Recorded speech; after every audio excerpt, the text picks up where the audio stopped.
We often focus on positive affirmations in hypnotherapy, but what if the frequency behind those words was just as important as the words themselves? How do you think that intention affects the outcome? I'm going to be talking to Teresa Saunders, my fellow colleague and hypnotherapist. I'm Meredith McCarthy. I am a clinical hypnotherapist, passionate about teaching people all about hypnosis. And we're going to be talking about those ideas today. So I hope you enjoy this one.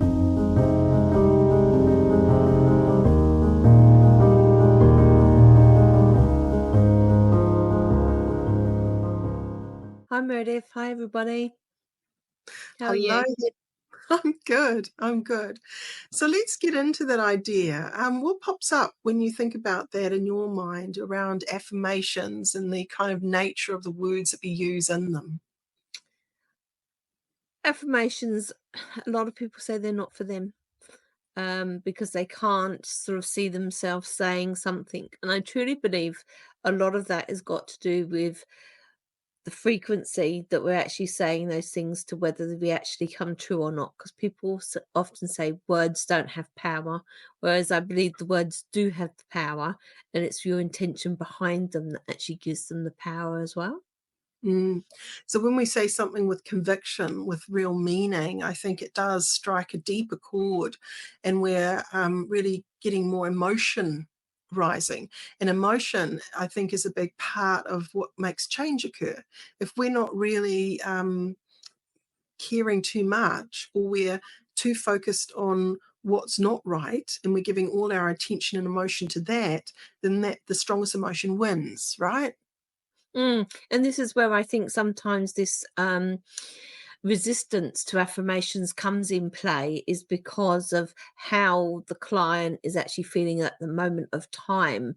So they're not ready to be able to put that feeling into that emotion of positive affirmation, to say to them they are happy or they are loved or they're Mm. good enough. It just might not resonate with them at that time because they're not feeling it. Yeah. And just because you don't feel it one day doesn't mean that tomorrow, the next day, that's going to be the same truth for you. Like if we are repeating something often and frequently, we're going to help assist to rewire the brain. Mm. So repetition counts. So that's why an affirmation needs to be repeated as often and as frequently as a negative belief was. So people, if we tune in, we think, well, what are the rubbish beliefs that I sometimes say inside my own mind that isn't really helping? It's just building more and more of the same stuff. So if you believe you're lazy or stupid or I'll never get motivated, well, you're probably right. Like if you keep on reminding yourself that that is the reality that you sit in, then you're going to do what we call a compounding suggestion. So you're going to get stuck in that negative mindset. So if we want to reverse that, it's really important to work on a positive affirmation. And that means you're not focusing on what you're not going to do. You're going to be focusing on what you are going to do from now on, the desired emotional state that you want to really build. So within that affirmation itself, how important do you think it is to have an emotion woven into that statement?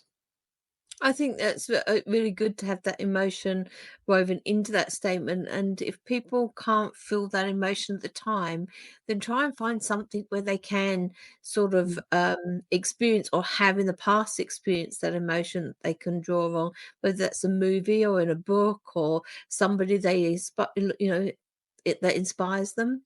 Mm. Yeah. Yeah, good idea.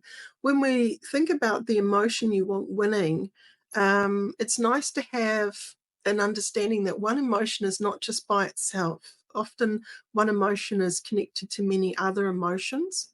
So, if someone's feeling happy, they're not just feeling happy, they might also be feeling calm. They might be feeling a feeling of trust. They might also be feeling a feeling of confidence that together allows them to feel happiness. Mm. So getting a client to maybe do a journey of what does happiness mean to you, or what does confidence mean to you? and start to understand the language behind the emotion that also is connecting to. Like, what is that affirmation of belief or suggestion we want to affirm in that hypnotic journey, that's going to really hit the right chord for that client? What are they really meaning? So it could be that they want to feel loved, but how many people have really thought about what really love is for them? What are the emotions that they start to experience when they feel loved? Now, if it's foreign, they haven't really felt that depth of love, then they're going to have to work out what that means for them, potentially, right? Mm, So, journeying a client through and go, okay, well, if you don't really feel like you've ever been loved or respected, what might it be like to feel loved and respected? Let's look at what it feels like when you're not loved and respected. Let's look at those emotions for a moment, and they might feel disconnection or disrespect. And I might then go, well, what's the opposite of disrespect? What's the opposite of those words? So you start to help the client to find the opposite emotion to what they've currently been experiencing, especially if they've never experienced the positive emotion before. So it's a building block opportunity to get them to explore the nature of love. What does that look like, sound like, feel like? Mm. mm. Do you have anything you'd like to add to that? No, I think sometimes you need to spend a lot of time going through that with somebody, especially if it's been a long time or they feel that they've never experienced that sort of thing.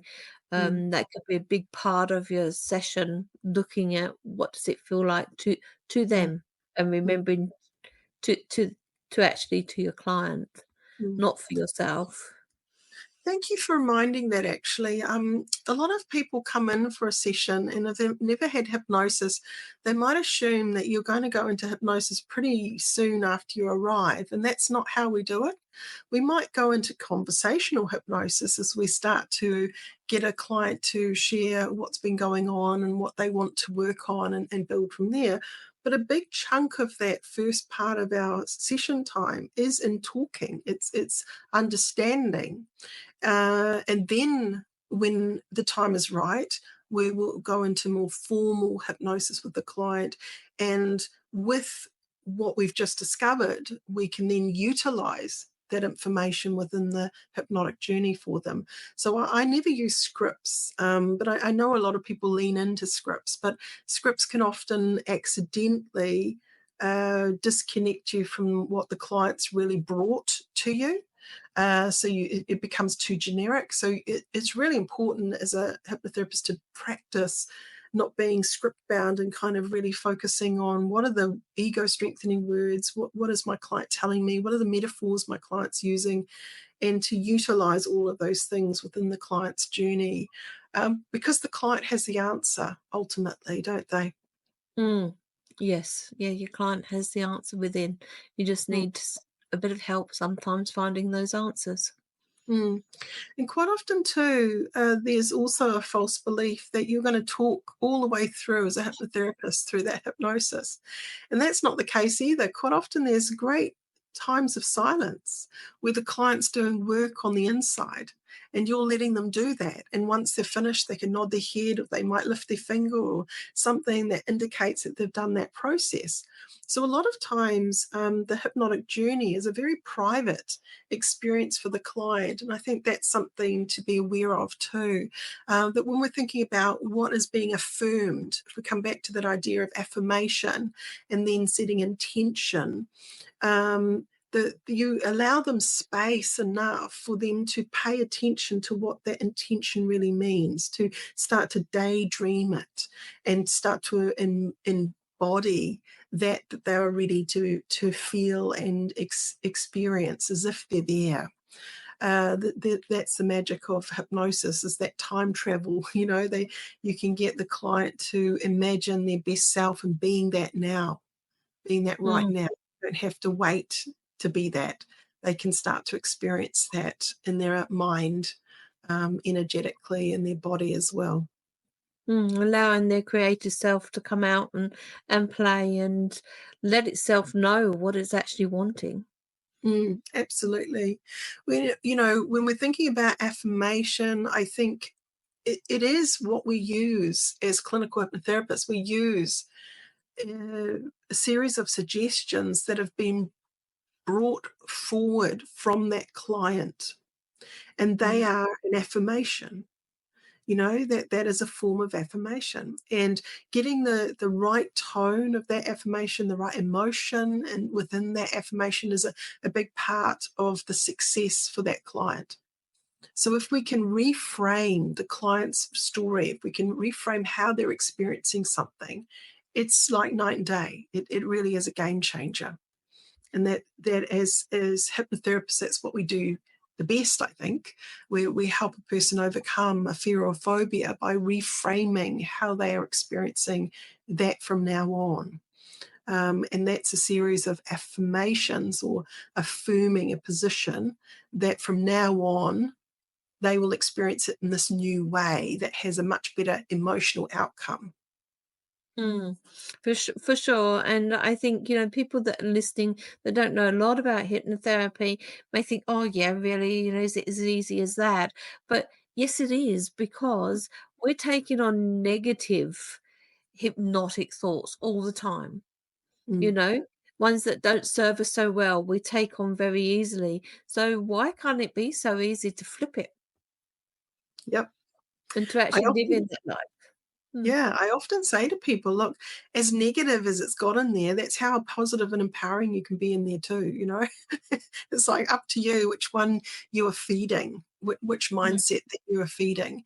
So, I like the idea of impermanence, and I do invite that, and I've talked about that a number of times during this series. But the idea of letting go, that we are not the same person every day, we can reinvent ourselves and we can upgrade, we can do anything actually.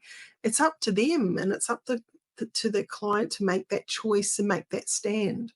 We're there to uffy them. We're there to support them through that shift and change and be a cheerleader and, really believe in them, back them. mm, for Uh, sure.